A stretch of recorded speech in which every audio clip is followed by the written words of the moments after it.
Floppy Catters. Today we're doing the final product review video for the Hyla EST, which is this water vacuum right here. When I got it, it came with a bunch of attachments. I ended up purchasing this taller laundry basket to store all of the attachments. And honestly, as you can see here, I have really only used the power attachments because those make more sense to me for what the cleaning that I need to do. We've had this for almost 3 months now, so I've done a lot of vacuuming with it. And I'll show you how I get started. Here's the head for the power attachment, and you can see there is some hair stuck right here and in some of the wheels. I haven't ever cleaned any of it. Then I take out the power attachment hose. And then these two that connect together in order to make it long enough so that you can sweep with it. All of the rest of this stuff I have used minimally, like these attachments. So the cats puked on my bed at one point. So when I was washing all of my sheets, of course, so it got on the mattress because I was also washing the mattress pad. And this was able, I mean, these were great. They sucked up once I got like the majority of the vomit up with a paper towel. Then I was able to put a spot remover and suck this up, and it ended up working out great because the mattress pad looked like nothing had ever happened. I really like the laundry hamper just to keep it all organized and easy to access.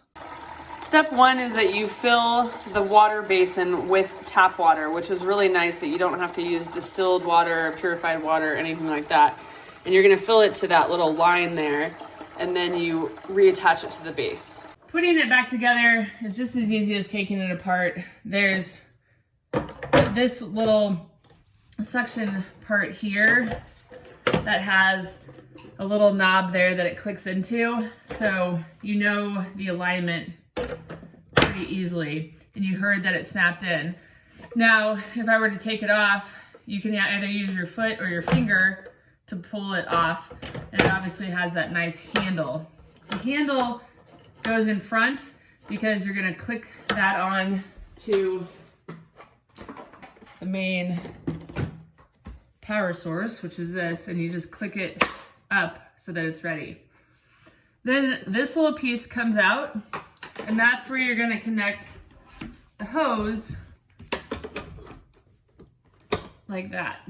Then you have the brush head and this extension hose, and these clip in like that. And that's how you pull them apart for easy storage as well.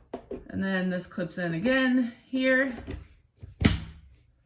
And then finally, the hose attachment clips in right at the top, similar to how the two connect together. This little remote is great. It sits on the top of the power hose where you can like click it in and slide it in and off. It has a power button here, which turns the vacuum on. And then it has a brush roll attachment, the electric brush roll attachment, so you can turn that off if you don't want the brush roll actively motorized. Then you can turn it off there, all while you're vacuuming. And it just slides in right here and clicks in, or you can just take it off if you'd rather. I don't typically use the remote control. I usually just use this green power button on the device itself to turn it on to get ready to vacuum.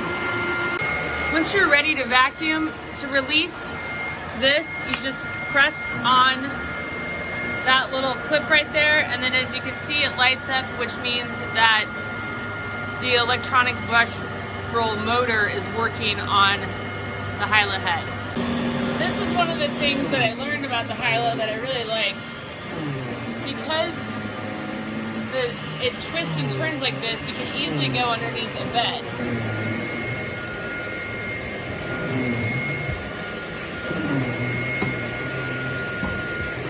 This is a place that Charlie really likes to sleep, so there's a good amount of cat hair there.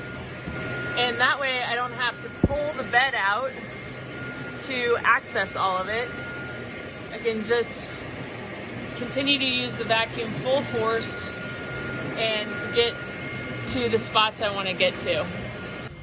I'm pretty lazy when it comes to vacuuming. I don't like to use attachments and all that kind of stuff. So I appreciate any vacuum that I can just pick up, put on a cat scratcher or on a cat bed and quickly vacuum off the cat hair that's on that, or like the loose cardboard pieces that might be floating about, or loose, you know, cat claws that might be there as well. Now you can see that it got stuck in the bed here, but it didn't ruin the bed, and it was easy to pull it off. Then I wanted to show how easy it is to get underneath a bed.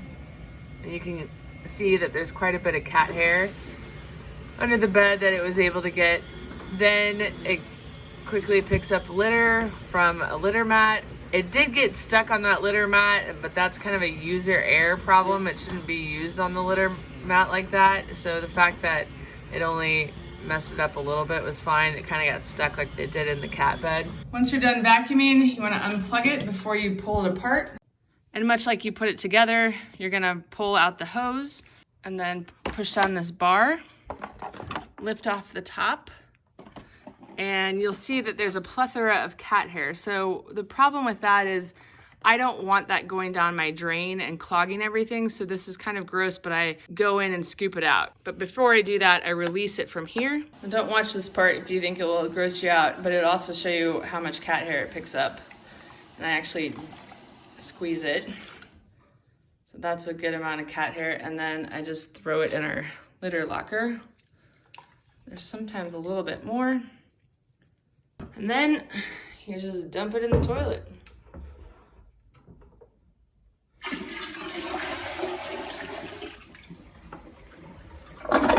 Bye. There's usually a good amount of sediment left. It's a nice thing to call it sediment, I guess. So I will put more water in that, rinse it out, and put it down the toilet again, and then I'll refill it for the next floor.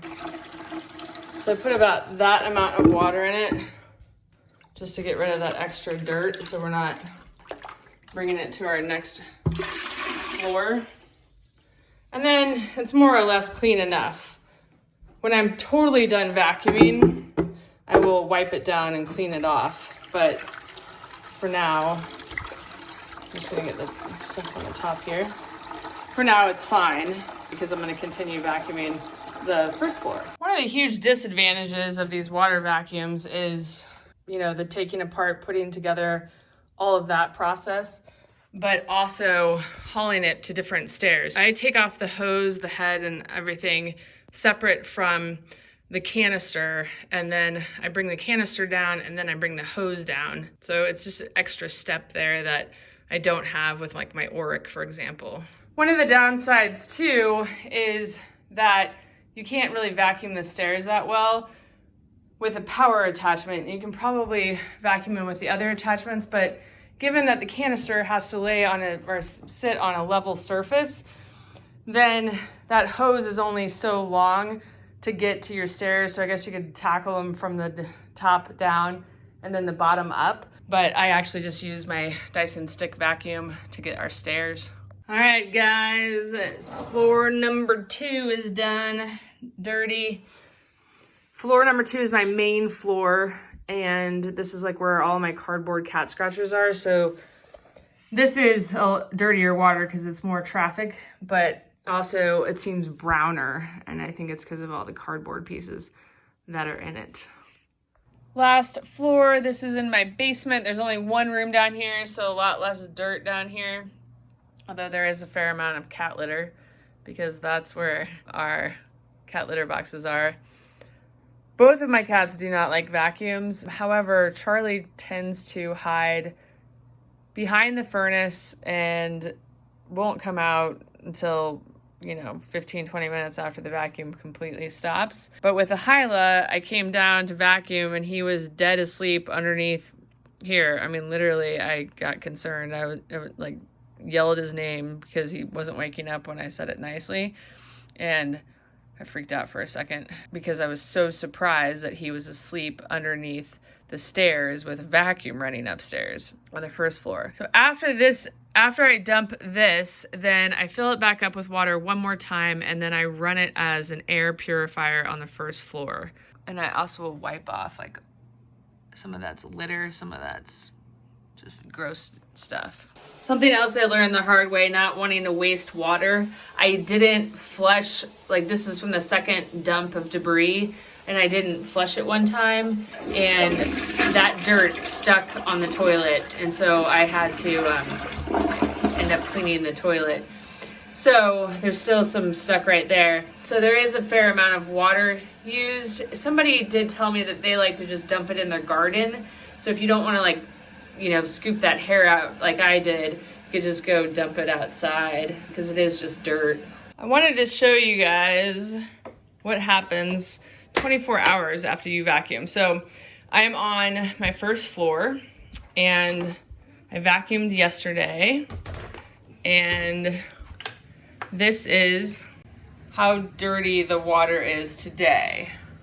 I did miss some spots yesterday, cat hair wise, but I also just filmed a review video of the cats playing with a wand toy, which made their hair go all over the place. It is fall right now, but it is a little bit less. I am not inclined to continue vacuuming to see how much I can get, you know, every time, but I still got a nice amount today. The reason why I'm not inclined to continuing vacuuming to see how much I'll get is because I just really detest vacuuming, always have. And this makes it a little more fun because you have the reward of, hey, what did I get? What was this worth my effort? And it definitely was. This is the air, see how it says air and room cleaning system? This is the air cleaning. So in my unboxing video, I actually had this off. This is where you plug in the hose to vacuum. But I learned from a Floppy Cats subscriber that actually all the air for the air purification comes through these vents, and I'm not sure if it's up there or not. We'll just turn it on and find out. Yeah, it's through these two, because that's where this section is. So that will pull all the dust and debris that I might have kicked up after vacuuming. In the back here is where there is a blower side. So for some reason, if you'd ever need to blow dust out of your house, you can attach the attachment there and it will do a blowing of thing rather than a vacuuming type or hoovering type. And the reason that I like to do this after vacuuming is I actually learned from an old boyfriend's nephew who came to visit. I had vacuumed very, very diligently because he was allergic to cats. I found out that that made his allergies worse because it made like the dander and everything being circled around in the air, being tossed around in the air. So that's why I like to do this after I vacuum, because then it will suck in all of the air. And as you can see, Charlie's used to this routine. He usually wouldn't approach the vacuum, but I'm gonna turn it on now, and it will run for 30 minutes and it will help clean the air. And I actually do think that it does. It seems like fresher and cleaner after it's done. It could be the placebo effect, I'm not sure. To end this review video, I wanted to look at the attachments a little bit. It's already a pretty long video though, so I don't want to spend too much time on them. Like I said, I've mostly used that one over there, which is the power attachment, because it has the head that has power to it, whereas this one does not. And I have yet to use this one because I just don't have any reason to. And then these little guys, I have a Dyson that I use a lot for quick and easy pickups, so I haven't really used these guys. This is more for to use the machine as a blower, and then I think that's more for upholstery, as is this. But one of the big things with a Hyla is vacuuming a mattress, according to a German who commented on one of my videos. So that's what I'm gonna do in this portion of the video. You'll notice that the attachment has this little black piece that you can take off, and that's what I did to get closer to the mattress when I vacuumed it.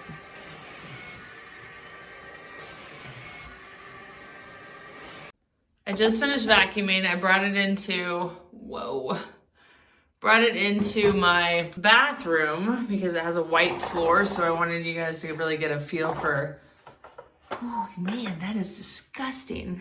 I'm really surprised by this. So I think that those are like all, I don't know, dust mites or bed mites or something. I've had that mattress for over 10 years. So I am really surprised by whatever it got. And then I took it off so you guys could see the color of the water.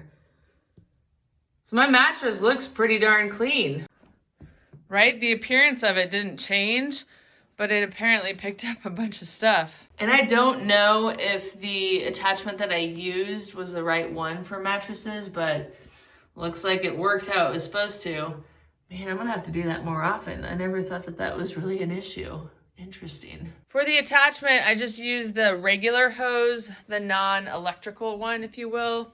And then you can add or release the attachments, much like the electrical one, where there's these two releases there. Now I'm gonna tackle this blind. And to do that, I'm gonna use, I think this is a horsehair attachment because it's softer than like a synthetic. And then I just noticed that you can turn it around like you need to in order to angle it correctly. So I'm gonna do it like that. I am really bad about keeping my blinds clean and vacuumed and dust free. So I was really excited about how easy it was to do this. It was a little time consuming, but overall I was really pleased by the easiness of getting the dust off. That was a whole bunch easier, and I don't know if you can tell. So this is the side that I didn't get. Yes, that's gross how dusty my blinds are. This is the side that I did. I obviously missed a spot right there. It looks pretty good. I'm excited to get all of this off of there because about a year ago, I got a new bed, not a mattress, but a new bed. And notice how quickly this blind gets dust on it. So this is a really nice way to get it off pretty quickly. Now I'm just taking it, going around the whole room. See how there's that little ledge right there? I'm sure that's collected a lot of dust over the years. So I'm just hitting that. Any cobwebs I find, top of picture frames. There's always a lot of dust up there. Top of door frames.